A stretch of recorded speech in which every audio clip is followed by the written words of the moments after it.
بسم اللہ الرحمن الرحیم۔ قل فرما دیجئے کیا تم جھگڑتے ہو ہمارے ساتھ؟ یہ زجر ہے اہل کتاب کے لیے، فی اللہ فی توحید اللہ از مدارک، اللہ کی توحید میں، بہوا ربنا حالانکہ وہی اللہ ہمارا رب ہے اور تمہارا رب ہے، اس میں تمہاری کوئی تخصیص نہیں، ہمارا بھی رب اللہ تمہارا بھی رب اللہ، وَلَنَا أَعْمَالُنَا وَلَكُمْ أَعْمَالُكُمْ، ہمارے لیے ہمارے اعمال، تمہارے لیے تمہارے اعمال، وَنَحْنُ لَهُ مُخْلِصُونَ، اس کے دو معنی ہیں، وَلَنَا أَعْمَالُنَا وَلَكُمْ أَعْمَالُكُمْ، ایک معنی ہمارے اعمال ہیں، نحن لہو عابدون، نحن لہو مخلصون، نحن لہو مسلمون، اور تمہارے اعمال وہ ہے انکار، کفر، تو ہم تمہارے اعمال کے ذمہ دار نہیں، تم ہمارے اعمال کے ذمہ دار نہیں۔ اور دوسرا معنی کہ ہووا ربنا وربکم، جو عقائد کا معاملہ ہے، مسئلہ توحید، یہ ہمارا اور تمہارا بنیادی طور پہ مشترک مسئلہ ہے۔ رہے اعمال، تو اعمال حضرت عیسیٰ کی حضرت موسیٰ کی شریعت میں اختلاف رہا اور اس شریعت کے سب سے جدا ہیں، تو اختلاف عملی ہے، عقیدے کا نہیں ہے، بنیادی مذہب میں، مذہب کی بنیاد میں۔ بعد میں تو یہ سارے مشرک بن گئے، یہود و نصارہ۔ وَلَنَا أَعْمَالُنَا وَلَكُمْ وَلَنَا أَعْمَالُنَا وَلَكُمْ أَعْمَالُكُمْ، یہ ذرا نکالیں سورہ یونس،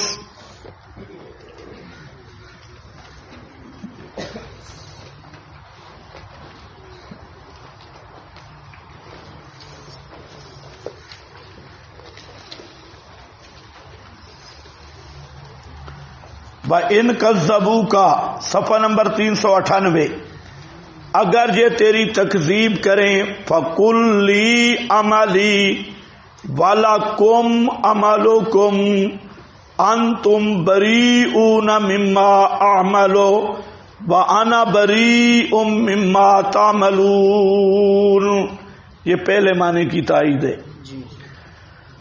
کہ تمہارے اعمال جانے تم جانو، میرا عمل جانے میں جانوں، تم شرک کرتے رہو میں توحید بیان کرتا رہوں گا، میں تمہارے شرک سے بیزار ہوں اور تم میری دعوت سے بیزار ہو۔ اسی طرح آل عمران آیت 20،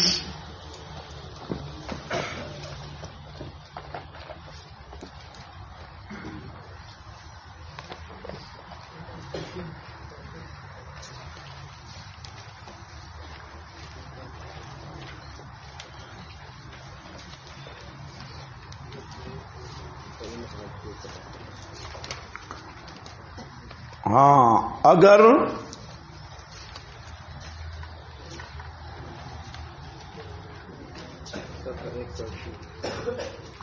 ایک 106،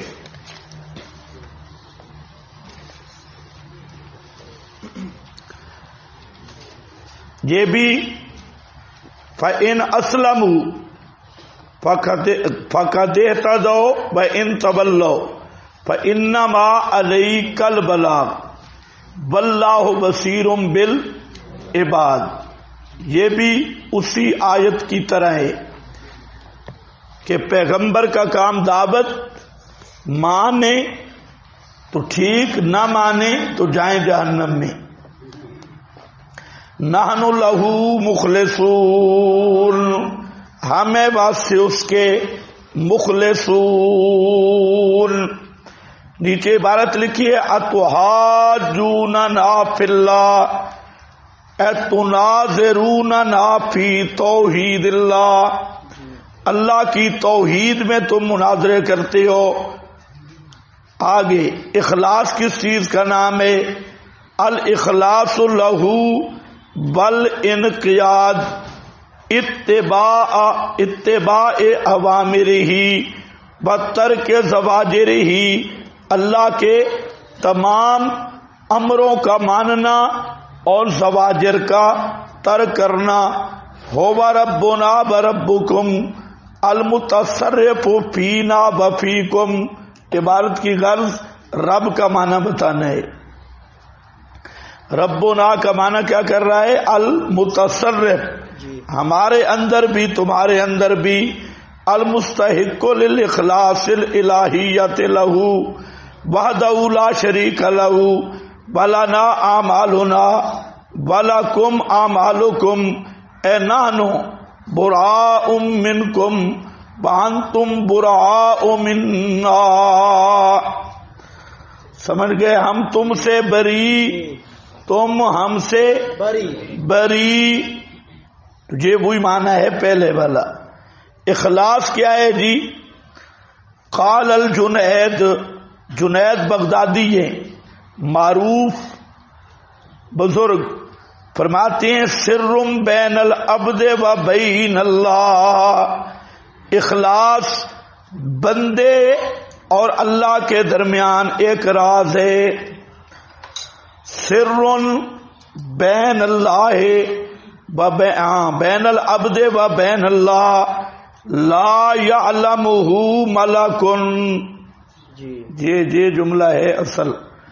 لا یعلمہ، کوئی فرشتہ بھی نہیں جانتا کہ اس کو لکھے، کوئی فرشتہ بھی نہیں جانتا کہ اس کو لکھے. یہ عبارت بہت اہم عبارت ہے. وہ جو کہتے ہیں نا انا علیہم لحافظین کرامن یعلمون ما تفعلون، وہ ما تفعلون فعل جوارے رہ گئی. دل کی کیفیات تو یہ فرشتوں کی بھی معلوم نہیں.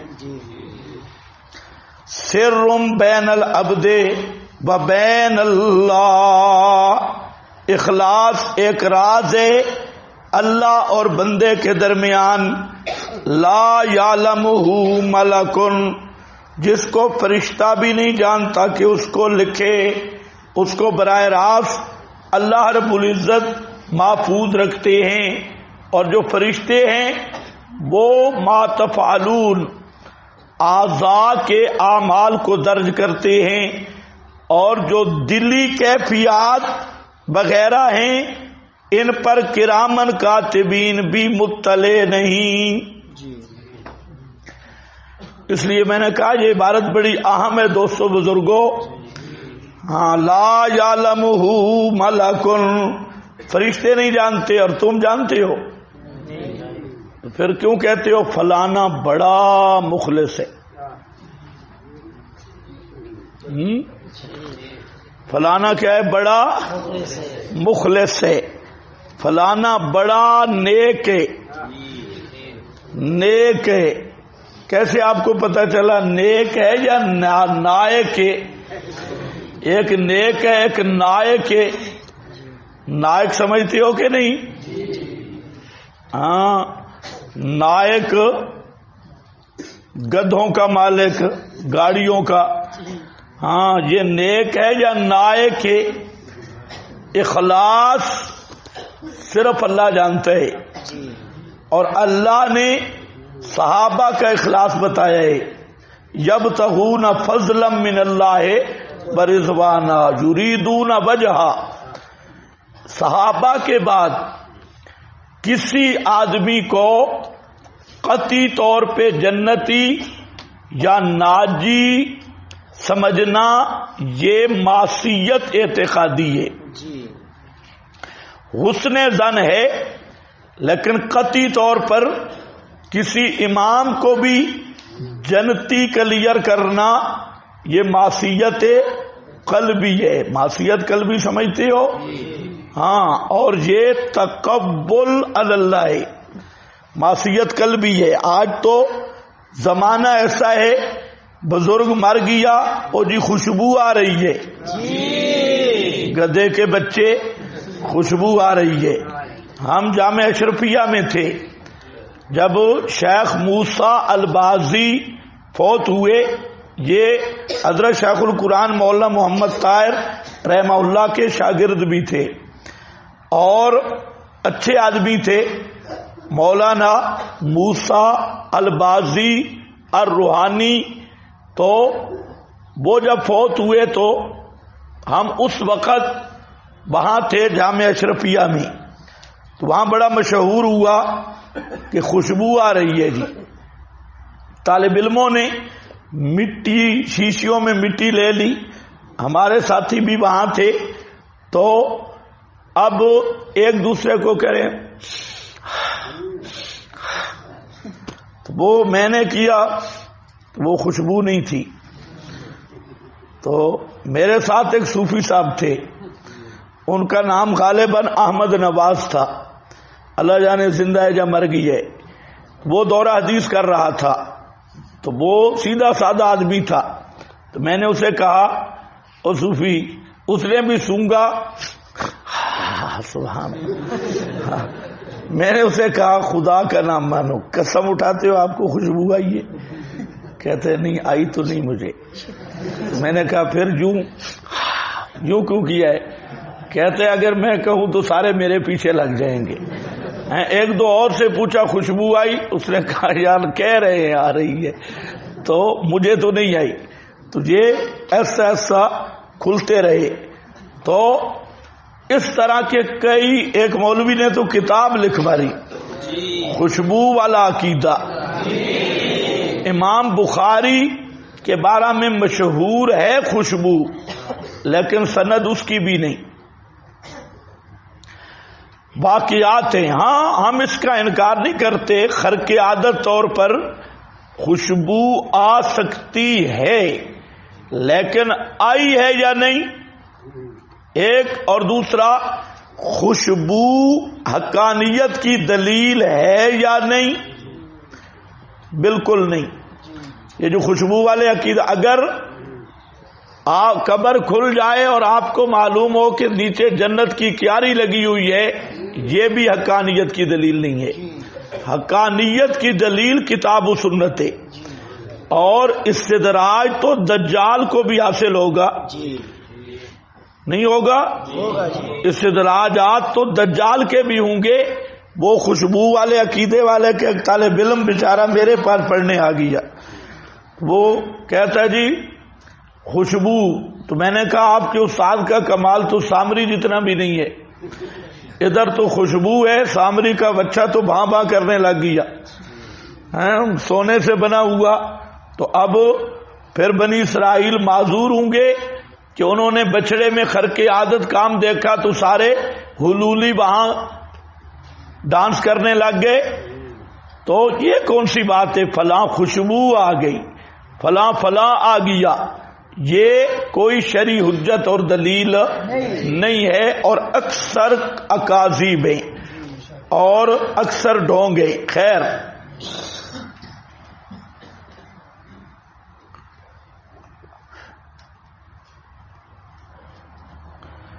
ادھر ایک پیر مرا, اس کے مریدوں نے کہا پیر مرا تو جنازے پہ طوفان آ گیا, اور بعد میں بارش بھی ہوئی. تو کہتے ہیں ہاں دیکھیں نا پیر کا جنازہ تھا, طوفان آیا. تو میں نے کہا نبی کریم علیہ السلام آ رہے تھے مدینہ کی طرف, تو سخت آندھی چلی, تو آپ نے فرمایا لگتا ہے کوئی بڑا منافق مرا ہے.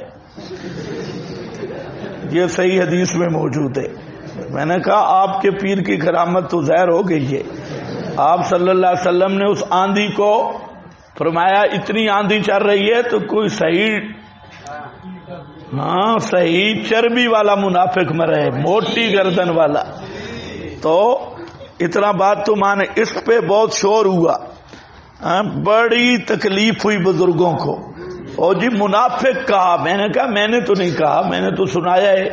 نبی پاک علیہ السلام نے فرمایا کہ یہ کوئی بڑا گٹ منافق مرے. یہ سب چیزیں ہیں بھائی. کتاب و سنت دلیل ہے، کتاب و سنت اصل دلیل ہے، ورنہ استدراجات ہندوؤں کے بھی ہیں، یہودیوں کے بھی ہیں، اور غیر مسلموں کے بھی ہیں، شیطان کے بھی ہیں، اور دجال کے بھی ہیں. خیر، اخلاص فلاں مخلص ہے، کوئی سمجھ آئیے کہ نہیں؟ یہ ایسا راز ہے لا یعلمہ ملک، اس کو کوئی فرشتہ بھی نہیں جانتا کہ اس کو لکھے. ولا شیطان، اور شیطان بھی نہیں جانتا اخلاص کو کہ اس کو خراب کر سکے. ولا ہون، اور نہ ہوا اور خواہش اخلاص کے خانے میں داخل ہو سکتی ہے کہ اس کو ٹیڑھا کر سکے. یہ وہ سر ہے، راز ہے اللہ اور بندے کے درمیان. اگلے اصلی صوفی ہیں، اصل بزرگ فضیل بن عیاض کہتے ہیں هو اخلصه واصوبه قال یا ابا علی ما اخلصه واصوبه. اخلص اور اسبب کیا ہے؟ فقال ان العمل اذا كان خالصا، پہلے یہ حوالہ ہے لیکن اور بزرگ کا تھا. خالصا ولم يكن ثوابا، عمل جب خالص ہوتا ہے اور درست نہ ہو لم يقبل، وہ قبول نہیں ہوتا. واذا كان ثوابا، اور جب درست ہو ولم يكن خالصا، اور خالص نہ ہو لم يقبل، قبول نہیں ہوگا. حتی یکون خالصا ثوابا والخالص ان یکون للہ والثواب ان یکون علی السنہ. مدارج السالکین ہے، عمل کے لیے دونوں شرطیں ہیں. ایک شرط یہ ہے کہ اللہ کے لیے ہو اور اس کا نام ہے اخلاص، اور دوسرا ثواب، سواد کے ساتھ کہ عمل درست ہو، یعنی پیغمبر کی اتباع میں ہو. یہ دونوں شرطیں ہوں گی تو عمل قبول ہوگا. مدارج السالکین حافظ ابن القیم کی. آگے فرمایا نحن لہ مخلصون. مخلصون کا معنی موحدون، مخلصون کا معنی موحدون نخلصہ بالایمان وانتم بہ مشرکون. ہم موحد ہیں اور تم مشرک ہو. ہم پکے موحد ہیں اور تم کٹر مشرک ہو. مشرکون والمخلص احری بالکرامہ، اور جو موحد ہو وہ ہے عزت کے زیادہ لائق، مشرک اہانت کے لائق ہے. مدارک کچھ سمجھ بھی آئی؟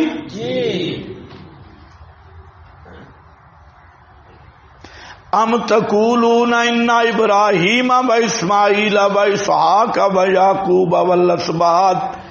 اس آیت کا موضوع ہے رد علی الموضوعات، الرد علی موضوعات الیہود. یہودی جو جھوٹی روایتیں بنائے ہوئے تھے اور اس کو مذہب کے نام پہ پیش کرتے، ان میں سے ایک یہ بھی تھا کہ ابراہیم، اسماعیل، اسحاق، یعقوب، اسباط، انہوں نے وہ کیا تھے؟ یہودی تھے، عیسائی کہتے تھے، نصرانی تھے. یہ ہمیشہ رہا ہے، پریشان ہونے کی ضرورت نہیں. یہودی کہتے حضرت ابراہیم، اسحاق، یعقوب کیا تھے؟ یہودی. اور عیسائی کہتے ابراہیم، اسماعیل، اسحاق، یعقوب، اسباط پوتے پوترے ڈوترے اولاد، کانو ہودا نصارا، وہ نصرانی تھے، ان کو فخر تھا ہم اکابر انبیاء کے نقش قدم پر ہیں، اور محمد صلی اللہ علیہ وسلم اکابر انبیاء کے خلاف ہے۔ آج کیا ہوتا ہے؟ یہی نہیں ہے، کہتے ہم اکابر کو ماننے والے ہیں اور تم اکابر کے منکر ہو۔ سارے اکابر حیات النبی پر متفق ہیں۔ کون سی حیات پر؟ یہ یہودی نہیں بتلائیں گے کون سی حیات پر۔ اکابر جس حیات پہ متفق ہیں وہ حیات آنجا مماثل با حیات دنیا نیست، وہ یہ حیات ہے لا تشبہ ہذہ الحیات، وہ حیات دنیاوی بھی نہیں اور دنیا کی سی بھی نہیں، دنیاوی بھی نہیں اور دنیا کیسی بھی نہیں۔ ہاں، جو ملا ٹی سی نے ترجمہ کیا ہے دنیا کی سی، یہ ترجمہ کرنے والا ہے ملا ٹی سی۔ ٹی سی سمجھتے ہو کہ نہیں سمجھتے؟ یہ ملا ٹی سی کا ترجمہ ہے۔ المحند میں حیات دنیاویۃ لا برزخیہ، اور قاضی مظہر ٹی سی ملا مانا کرتا ہے حیات دنیا کی سی ہے۔ محرف المحند کی بھی تعریف کر دی، توبہ ہے اس پر المحند کی بھی خالص تعریف کی۔ المحند پر بہترین مضمون ہے میری کتاب المسلک المنصور میں، وہ دیکھ لو، المحند شریف کا آپریشن دیکھو بھائی۔ ام تک یہ 14ویں صدی کا تاریخی الفراد ہے جس سے آپ کے مولوی بھی مرعوب ہیں اور وہ مولوی بھی مجبور ہیں، اس لیے خیال کرنا یہ پرانی رسم آ رہی ہے جی، ہم اکابر کے مذہب پہ ہیں، یہ اکابر کے مذہب کے خلاف۔ ام تقولونا، کیا کہتے ہو او یہودیو او نصرانیو، بے شک حضرت ابراہیم، حضرت اسماعیل، اسحاق، یعقوب ان کی اولاد، کانو ہودن او نصارا، یہ یہودی تھے یا نصرانی تھے، حالانکہ شہادت التورات والانجیل علی الانبیاء کانو علی التوحید، تورات انجیل گواہیں کہ سب انبیاء توحید پر تھے۔ قل اانتم اعلم ام اللہ، او یہودیو او نصرانیو او کذابو، جھوٹی روایتیں گھڑنے والو، تم زیادہ جانتے ہو یا اللہ زیادہ جانتا ہے؟ سوال ہے تمہارا علم زیادہ ہے یا اللہ کا زیادہ ہے؟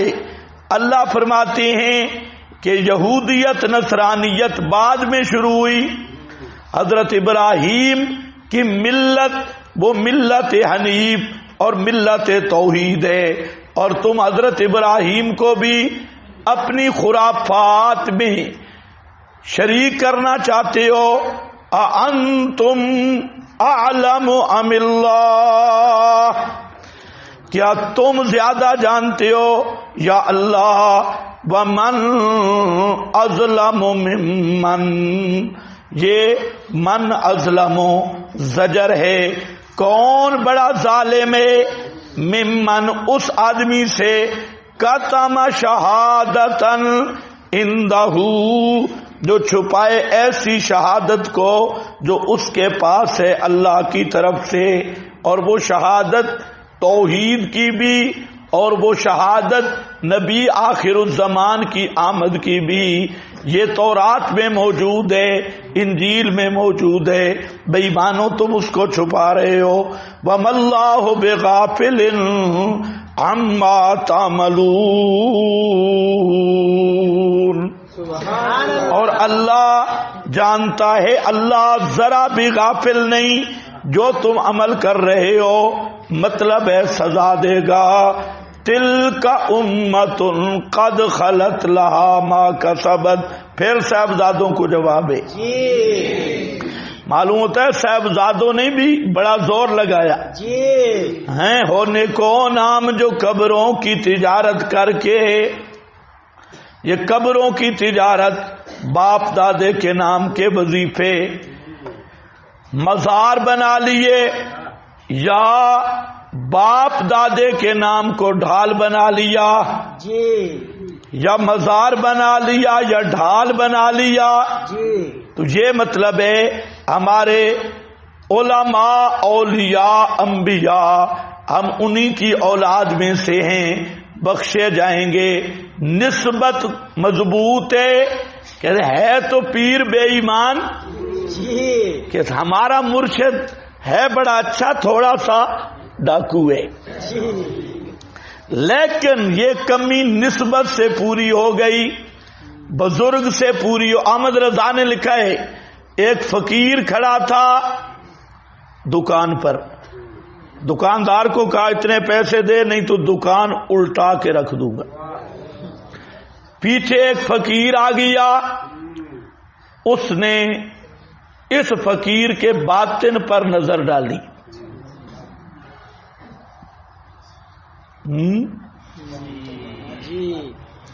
دیکھا تو یہ بے ایمان خالی تھا. پھر اس نے اس کے مرشد کے باطن پہ نظر ڈالی، دیکھا وہ بھی خالی ہے. پھر اس کے مرشد پر نظر ڈالی تو وہ بڑا کرنی بھرنی والا تھا. تو اس نے کہا دکاندار کو پیسے دے دے نہیں تو دکان الٹی ہو جائے گی. میں نے دیکھ لیا اس کا جو دادا پیر ہے وہ بڑا کرنی بھرنی والا ہے، نسبت بڑی مضبوط ہے. آج یہ بات دیوبندڑوں میں بھی آ گئی، نسبت مضبوط ہونی چاہیے، اور تمہارے اندر بھی آ گئی. ابھی صاحبزادوں کی دوسری یا تیسری نسل چل رہی ہے. جب صاحبزادے ہوں گے نا چوتھی نسل پہ تو پھر دیکھنا انہوں نے بھی مزار پوجنے ہیں. ابھی سے کچھ نہ کچھ کارروائیاں شروع ہو گئی ہیں. اس لیے صاحبزادوں کو یا تو مسلمان بنانا چاہیے، اور اس کے لیے ضروری ہے کہ ایک دورہ جہاں آ کر پڑھیں، کم از کم مسلمان ہو جائیں. نہیں تو صاحبزادوں کا کوئی بندوبست کرنا چاہیے، ورنہ یہ سامری کا بچہ بن جائیں گے. تلک امت قد خلت، فرمایا نسبتوں سے کچھ نہیں بنے گا. جو یہاں کچھ صاحبزادے بیٹھے ناراض نہ ہونا، تم تو مواحد ہو، مواحد صاحبزادے. یہاں والوں کی بات نہیں، باروں بار کی بات ہو رہی ہے. تلک امت، یہ جماعت ہے، قد خلت لہا ما کسبت. کیا معنی؟ لیس یغنی عنکم انتسابکم الیہم.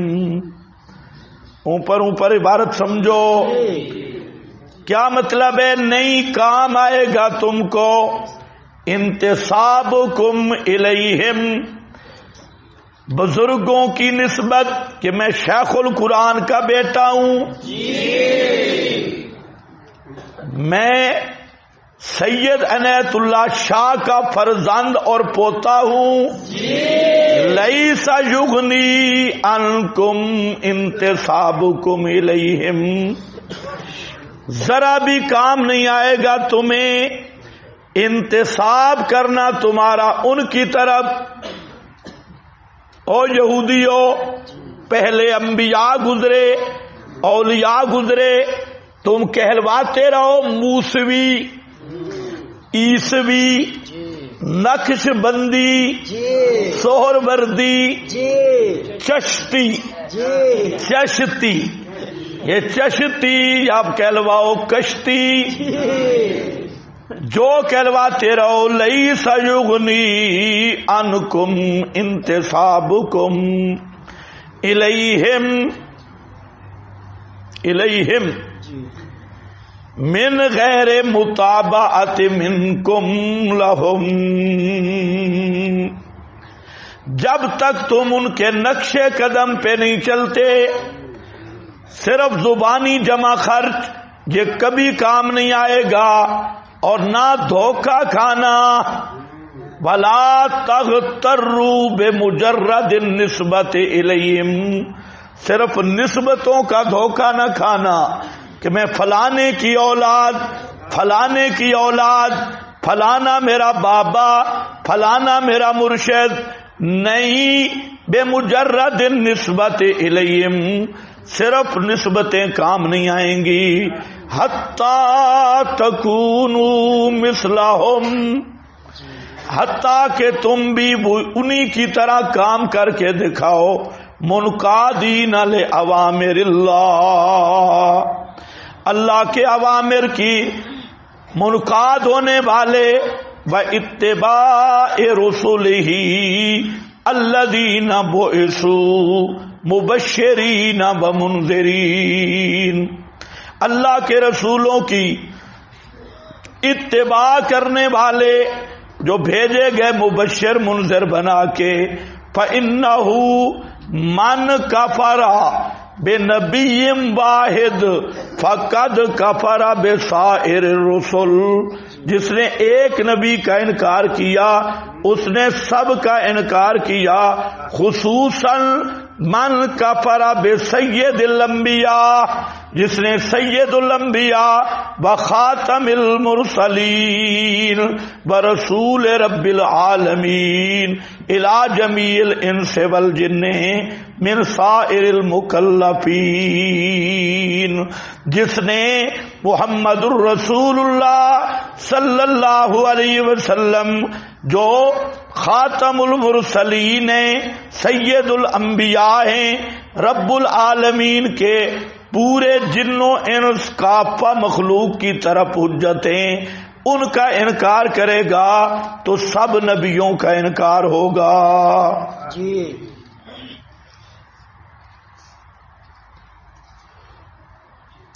آگے اگلا حاشیہ بھی ذرا دیکھنا، اس میں بھی یہی ہے کہ کسی انسان کا عمل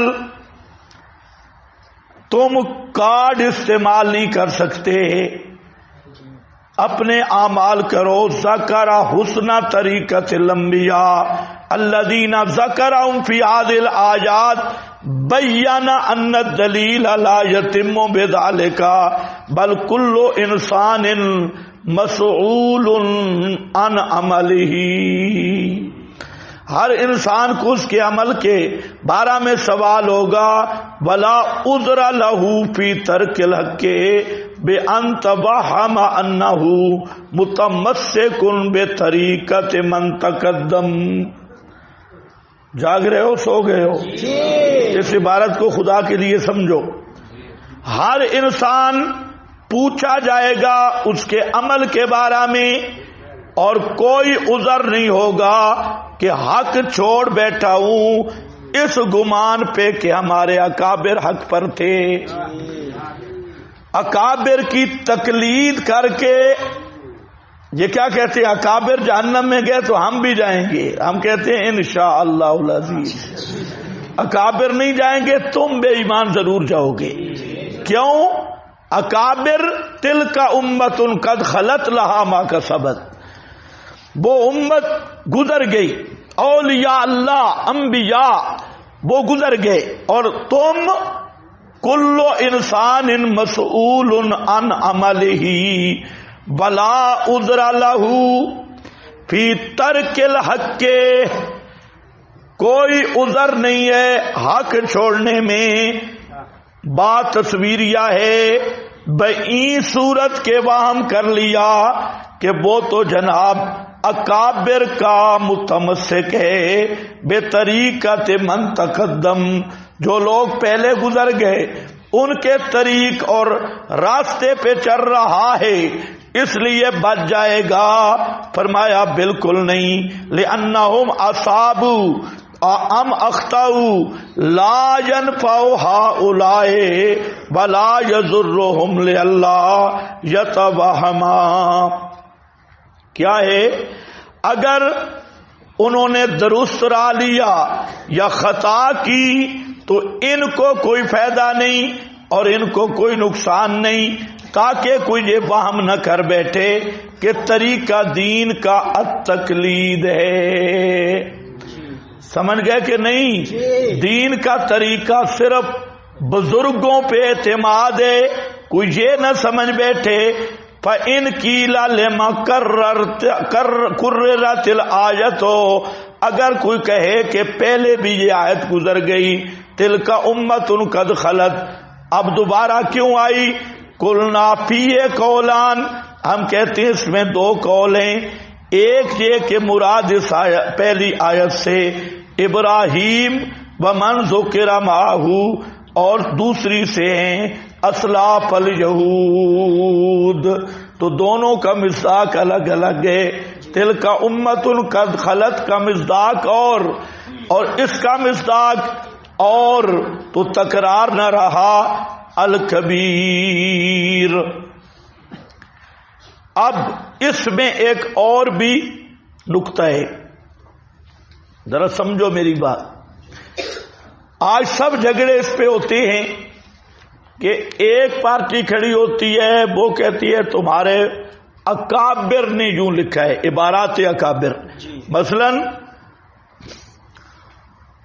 بریلوی کھڑے ہوتے ہیں تو وہ کہتے ہیں تھانوی نے یوں لکھا، فلانے نے یوں لکھا۔ ادھر دیوبندی کھڑے ہوتے ہیں، وہ کہتے ہیں تمہارے فلانے نے یہ لکھا۔ شیعہ آل سنت کو، آل سنت آل تشیع کو، لیکن ان تمام عبارات اکابر کا جہاں قرآن جواب دے رہا ہے کہ جو لوگ گزر گئے وہ گزر گئے، تم اپنی بات کرو، تم کس پانی میں ہو۔ اصل جواب یہی ہے، جتنے بھی لوگ عبارتیں پیش کرتے ہیں اس کا ایک ہی جواب ہے، تلک امۃ قد خلت لہا ما کسبت وَلَكُمْ مَا کسبتم۔ ان بزرگوں کو چھوڑو، وہ گئے، تو بتا تو کیا چیز ہے۔ جب آپ مسئلہ بیان کریں گے فوراً کہیں گے اچھا پھر تو اکابر ایک بھی نہیں بچے گا، اس کو تو اکابر کا دلال ہے یا چوکی دار ہے یا جہنم کا تو نے ٹھیکہ لیا ہے، فلانا جائے فلانا، تو مسئلہ دیکھ۔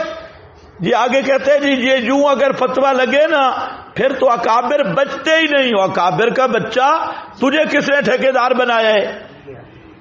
یہ ٹھیکیدار بن کے کھڑا ہے اور اکابر کو ذبح خود کر رہا ہے۔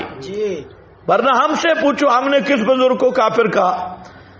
ہم تو ابن عربی کو بھی کافر نہیں کہتے، حالانکہ کتاب کفر سے بھری ہے، لیکن پھر ہم تعبیر کرتے ہیں کہ یار اس کی نہیں ہے، کسی اور آدمی نے دس کیا ہے اور ان کے ذمہ لگائیے۔ اور یہ کہتے ہیں قرآن کے مقابل اکابر کھچ کھچ کے لے آؤ بھائی، آیا نے اے بھی منکر ہے، اے بھی منکر ہے، اے بھی منکر ہے۔ تو دشمنی خود کرتے ہیں اور بدنام ہمیں کرتے ہیں، جی اکابر کو نہیں مانتے، فلانے کو نہیں مانتے، تو اکابر کو تم ذبح کر رہے ہو یا ہم؟ بولو بولو۔ اچھا آج میرا خیال ہے بارش کا اثر ہے۔ اچھا اس پر آپ کے پاس چند آثار میں نے ذکر کیے کہ اکابر کی بحث، اکابر کی عبارات، ایک تو میں آپ کو طریقہ بتلاؤں گا مسئلہ حیات سما میں، اور پھر صرف 3 باتوں پر اگر کوئی للڑ ایک عبارت بھی پیش کر گیا تو جواب دے میں ہوں گا، باتیں صرف 3 کروں گا، اور جتنی اگر آپ ان 3 باتوں پہ پکے رہ گئے تو للڑ کسی ایک بزرگ کی بھی عبارت پیش کر گیا تو اس کا میں اس جرم کا ذمہ دار ہوں گا۔ ان کے باب میں بھی طاقت نہیں کہ کوئی ایک عبارت بھی پیش کر سکے، ایک عبارت بھی۔ یہاں ایک اور طریقہ آ گیا تحقیقی قرآنی طریقہ کہ عبارات میں مت الجھو، نہ وقت ضائع کرو، فلاں لکھ گیا تے فلاں لکھ گیا، تلک امۃ قد خلت لہا ما کسبت ولکم ما کسبتم۔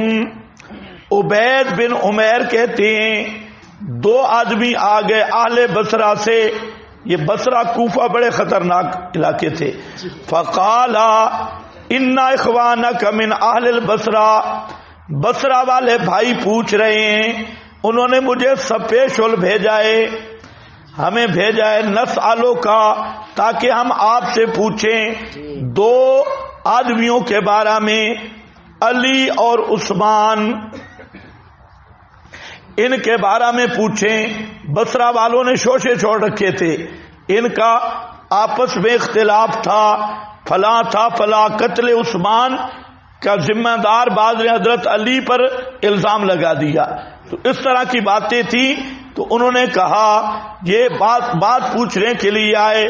قال فما جئتمانی الا لہذا، اچھا اسی لیے تم جہاں پہ آئے ہو؟ دونوں بزرگوں نے کہا جی ہاں. فامرا، تو انہوں نے حکم دیا اپنے خادم کو کہ ان دونوں بزرگوں کو جہاں سے نکال دے. جی جاؤ بھائی.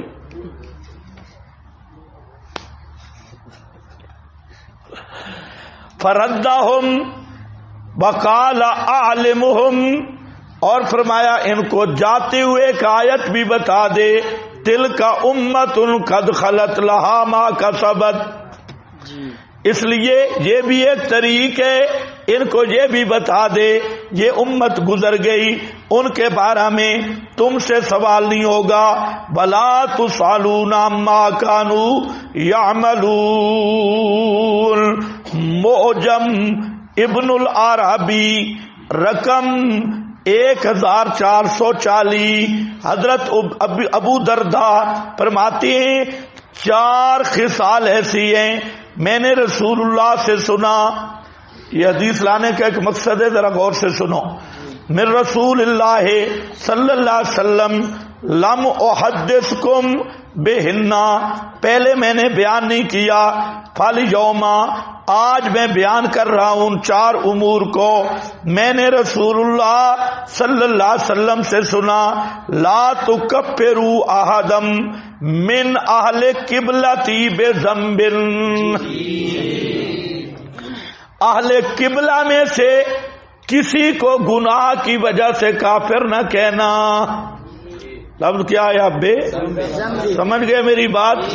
وہ جو امام صاحب کی طرح منسوب ہے لا نکفر آدم من اہل القبلہ تھے، آگے جو عبارت رہ گئی ہے وہ یہی ہے بے ذنب، گناہ کی وجہ سے ہم کسی مباحد کو کافر نہیں کہتے. مباحد گناہ زنا، ڈاکہ، چوری، جھوٹ، فراڈ، گالم گلوچ، یا سبق سے اٹھ کے تہ خانے میں سو جانا، بے ذنبن، اس کی وجہ سے ہم کسی کو کافر نہیں کہیں گے، تکفیر نہیں کہیں گے. وہ مواحد ہے اور اس کا اکرام جاری رہے گا، تکفیر نہیں ہوگی. ایک بے ذنبن، اس کو خیال کرو. آج کل جو خارجی ذہن ہے، کسی کو کھانسی آ جائے کافر ہے، مرتد، واہ گدھے کا گدھا، کافر مرتد، اس کا تعلق ہے عقیدے کے ساتھ. جس کا عقیدہ کفریہ ہوگا وہ کافر ہوگا، جس کا عقیدہ شرکیہ ہوگا وہ کافر ہوگا. اور تقریباً 80-90% عوام خالی الذہن ہے. اس لیے تم بھی خیال کیا کرو، مخصوص گروہ کو بالکل یا کافر قرار دینا، جبکہ ان میں اکثر لوگوں کا وہ عقیدہ ہی نہیں ہوتا. تو فتویٰ کس پہ لگتا ہے؟ عقیدے پر. بار بار سمجھا رہا ہوں کہ علم الغیب جو غیر اللہ کے لیے مانے وہ کافر ہے، جو ما فوق الاسباب سما غیر اللہ کے لیے مانے وہ کافر ہے. اب اگلی بات کہ کوئی مانتا ہے یا نہیں، جو یہ مانتا ہے وہ کافر ہے، چاہے ملا ہے چاہے پیر ہے. اور جو یہ عقیدہ نہیں رکھتا اس پہ کیسے کفر مسلط کریں گے؟ یا خواہ مخواہ کافر بنانا ہے؟ بھائی نہیں.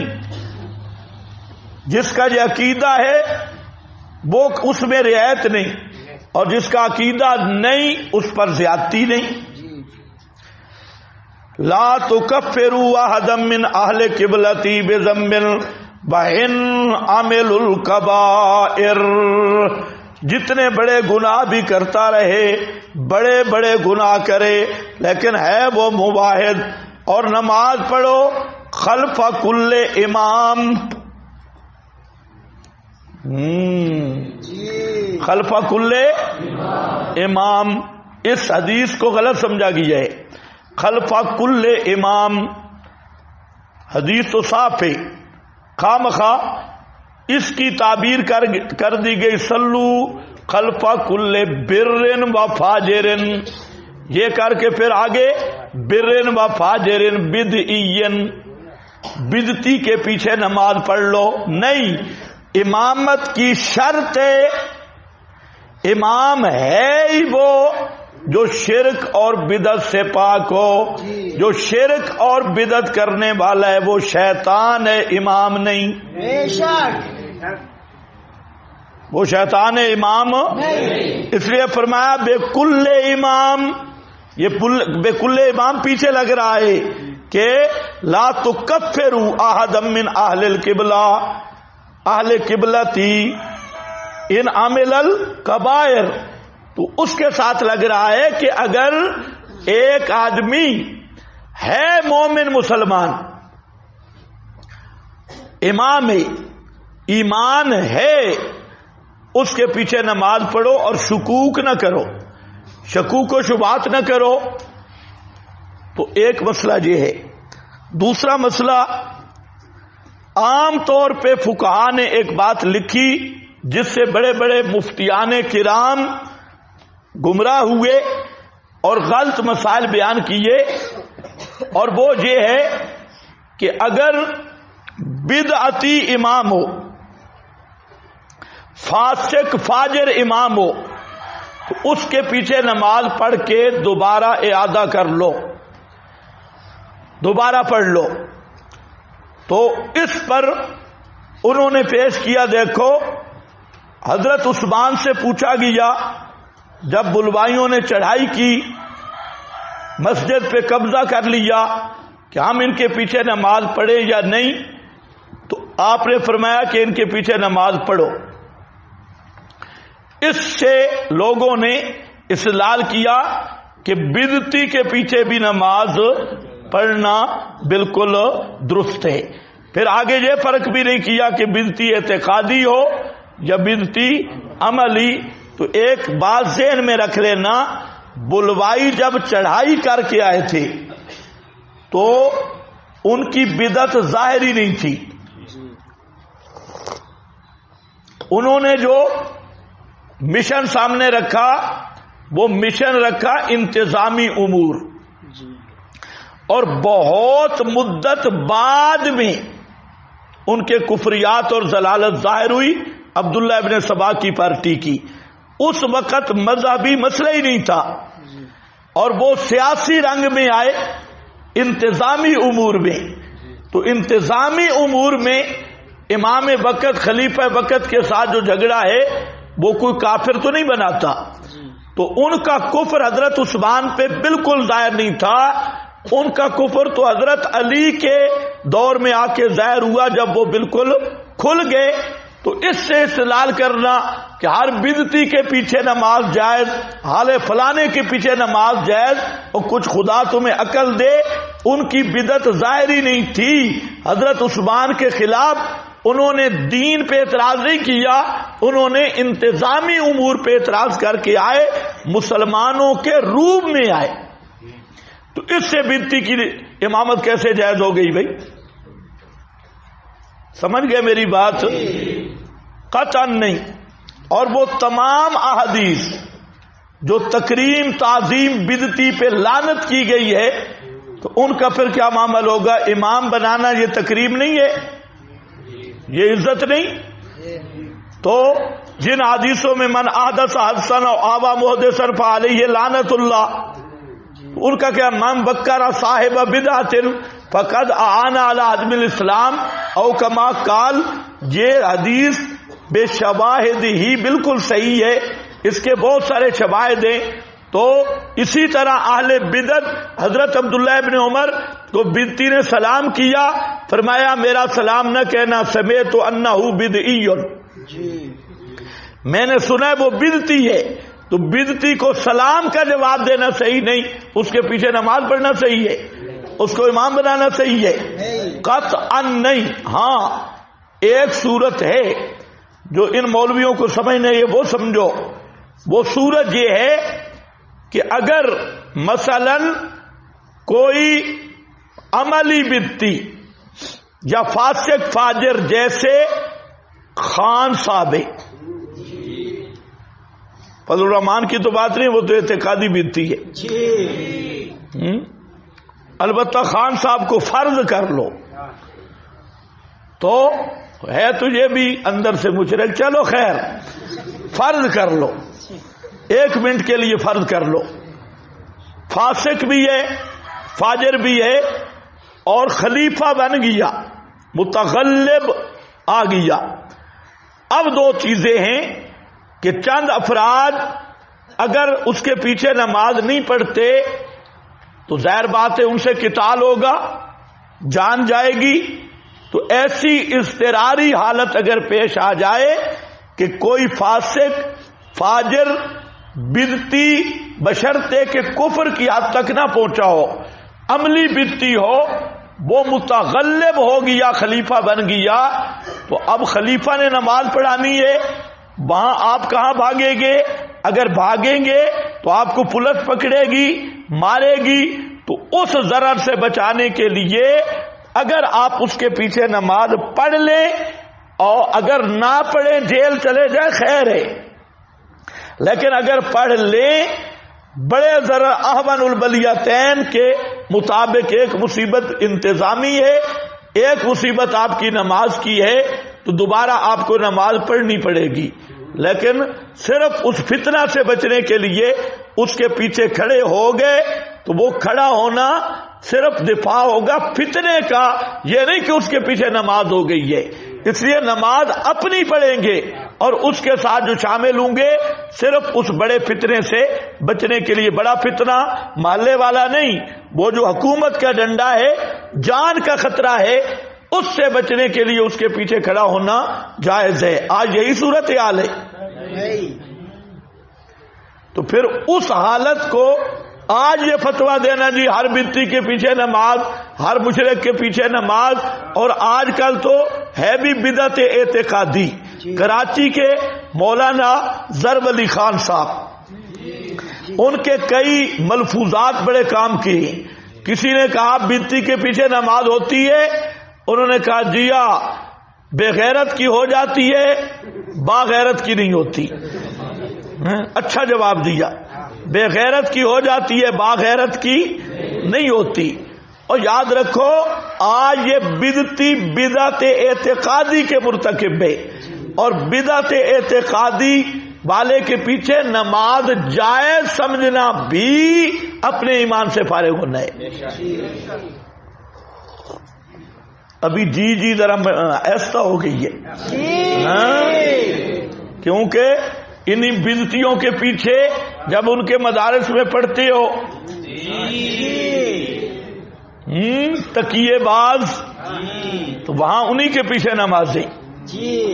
5 وقت پیچھے اس خنزیر کے اللہ اکبر، پیچھے اس گدھے کے اللہ اکبر ہیں. اس وقت ایمان کہاں جاتے؟ تو اب جی بھی نہیں آ رہی، یہ کام ہے بڑا گڑبڑ. بہرحال یہ امام کا لفظ آیا، امام وہی ہے قابل امامت ہو، اور امام کے لیے پہلی شرط ہے کہ مسلمان ہو. بکل امام، یہ بعد میں میری ان عبارات سے بھی کوئی غلط استدلال کرے گا، بس دعا کرو جلدی اردو تفسیر شائع ہو جائے، اس میں سب وضاحت آ جائے گی. بکل امام، ہر امام، وجاہدو، اور جہاد کرو، قاتلو ما کل امیر، ہر امیر کے ساتھ اس کی امارت میں جہاد کرو. ولا تقولوا فی ابی بکر الصدیق ولا فی عمرا ولا فی عثمانہ ولا فی علی الا خیرا، ان کے بارے میں صرف خیر کی بات کہنا، اور قولو تلک امۃ قد خلت لہا ما کسبت، اگر کوئی ان کی کمزوریاں بیان کرنے لگے تو کہہ دو تلک امۃ، وہ جماعت گزر گئی، تو بکواس بند کر، لعنت اللہ علی شرکم، تو اپنی بکواس بند کر، یہ جماعت صالحین کی گزر گئی۔ یہ ایک طریقہ یہ بھی ہے، سمجھ گئے؟ سنن دار قطنی ابو نصرہ کہتے ہیں ابو سعید سے انہو سئل عن علی و عثمان فقال تلک امۃ قد خلت لہا ما کسبت۔ تو ان ساری عبارتوں سے آپ کو ایک عنوان دینا مقصد ہے کہ اصل مسئلہ یہی ہے کہ جو بھی اکابرین کے بارے میں کوئی بات کرے، عثمانی کرے ان کی تکفیر کے لیے یا للوڑ کرے استشہاد کے لیے، تو آیت یہی پڑھو دونوں کے سامنے، تلک امۃ قد خلت۔